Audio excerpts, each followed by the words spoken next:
Friends, આજની આપણી zed educational YouTube ચેનલમાં આપનું સ્વાગત છે। આપ સર્વે મિત્રો ટીવાય બીકોમની સેમ 6 ની પરીક્ષાની તૈયારીમાં લાગી ગયા છો। એક્ઝામ માટે બધાને બેસ્ટ ઓફ લક। 2020 ની પરીક્ષામાં આપ સર્વેનું ખૂબ જ સરસ અને જળહળતું પરિણામ મળે એવી અંત પ્રેરણા મુજબ આપણે આજે ઇકોનોમિક્સના ક્વેશ્ચન્સ ની ડિસ્કશન કરીશું। તમારે ઇકોનોમિક્સમાં 4 યુનિટ છે। 4 યુનિટની અંદર જે અગત્યના પ્રશ્નો છે એ અમે બોર્ડ ઉપર લખેલા છે।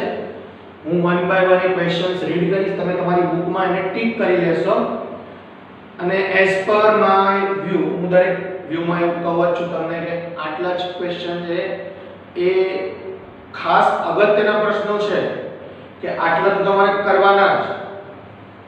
એના કરતા બે ત્રણ ક્વેશ્ચન વધારે થતા હોય તો કરજો, પણ આનાથી ઓછા તો ના જ કરતા। એટલે આ ઇમ્પોર્ટન્ટ માંથી પણ પાછું ઇમ્પોર્ટન્ટ ના શોધતા, કારણ કે વિદ્યાર્થીઓની આદત હોય 5 ક્વેશ્ચન આપો 20 માંથી, તો એમાંથી બી પાછા બે ઇમ્પોર્ટન્ટ કયા છે એ શોધતા હોય। તો ફ્રેન્ડ્સ આટલું ધ્યાન રાખજો, આ જેટલા ક્વેશ્ચન છે એટલા ફરજિયાત કરવાના। આનાથી એક બે વધારે થતા હોય તમારી ટેક્સ્ટ બુકમાંથી તો કરજો। ઓકે, તો તમારું પહેલું યુનિટ છે ઇકોનોમિક્સમાં ફોરેન ટ્રેડ, વિદેશ વેપાર। પહેલો ક્વેશ્ચન છે એમાં define import liberalisation, check the import liberalisation policy of India. આયાત ઉદારીકરણની વ્યાખ્યા આપીને ભારતમાં આયાત ઉદારીકરણની નીતિ તપાસો।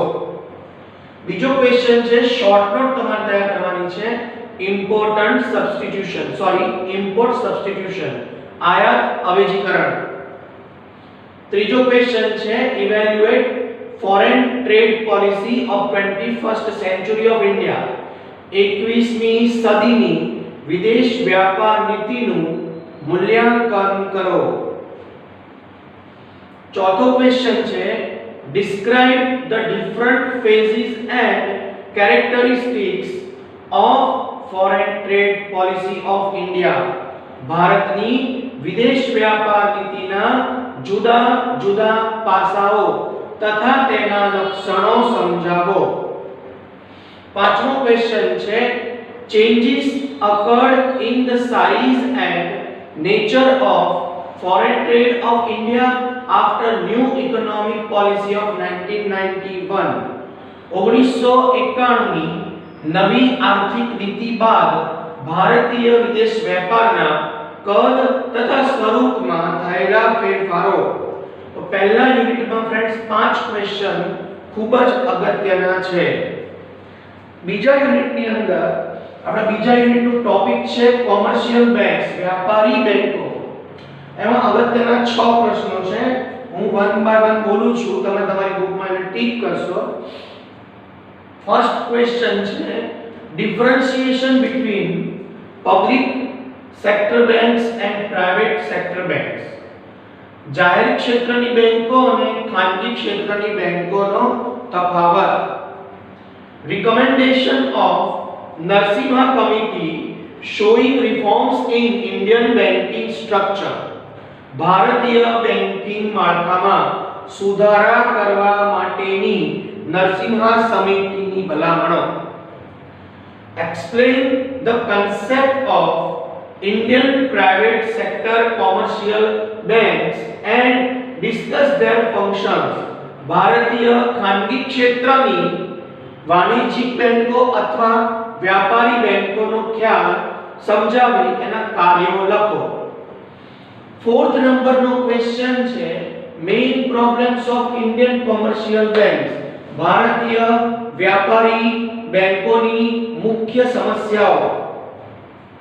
પાંચમો ક્વેશ્ચન છે check the performance of Indian commercial banks.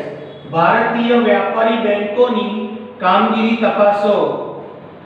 Sixth number check the structure of Indian commercial banks. ભારતીય વ્યાપારી બેંકોનું માળખું તપાસો। તો બીજા યુનિટની અંદર આવી રીતે 6 પ્રશ્નો અગત્યના છે। Unit number 3 monetary policy of RBI, RBI ની નાણાકીય નીતિ.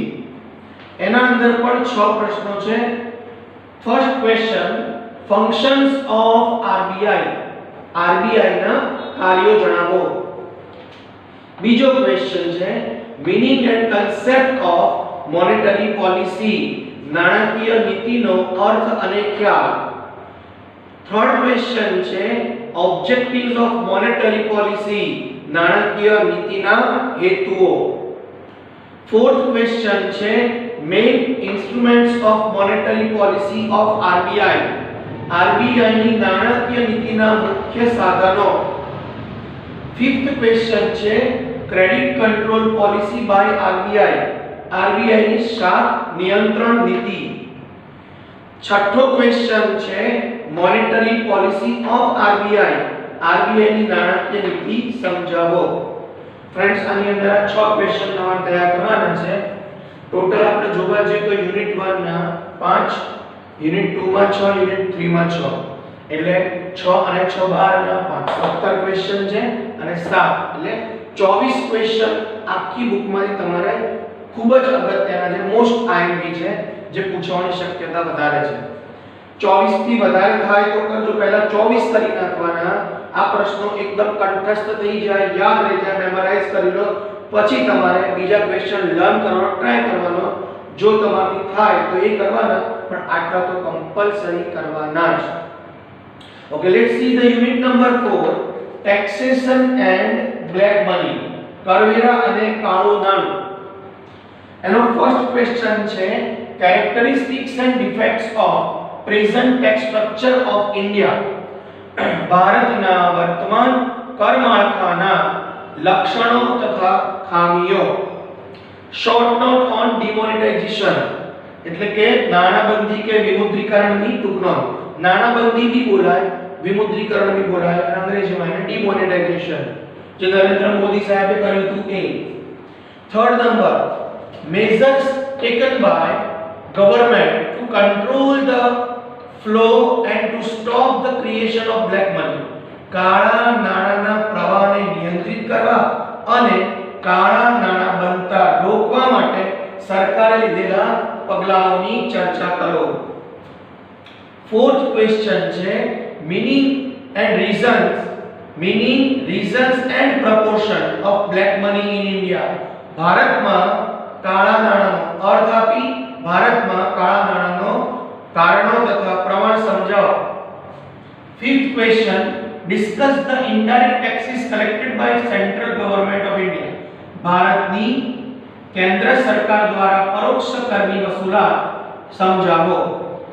Sixth question, short note on tax collected by state, રાજ્ય સરકાર દ્વારા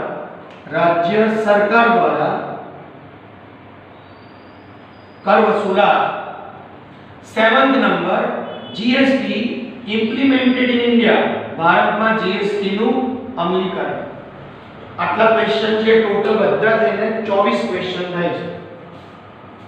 બરાબર, આમ જોવા જાવ તો એવરેજ એક ચેપ્ટરમાંથી 6 ક્વેશ્ચન થાય, 4 ચેપ્ટરના 24 ક્વેશ્ચન થાય, તો તમારે આટલા ક્વેશ્ચન કરવાના છે. બધાને 2020 ની યુનિવર્સિટીની એક્ઝામ માટે બેસ્ટ ઓફ લક. હવે તમે બધા ગ્રેજ્યુએટ થઈ જશો અને આગળ પણ તમે પોસ્ટ ગ્રેજ્યુએટ, પીએચડી, તમે આગળ પણ ખૂબ જ આગળ વધતા રહો અને સારી કારકિર્દી મેળવો, એવી હૃદયપૂર્વકની શુભેચ્છા સાથે નેક્સ્ટ લેક્ચરમાં મળીશું બીજા કોઈ વિષય સાથે. ગુડ બાય, ગુડ ડે, જય હિન્દ.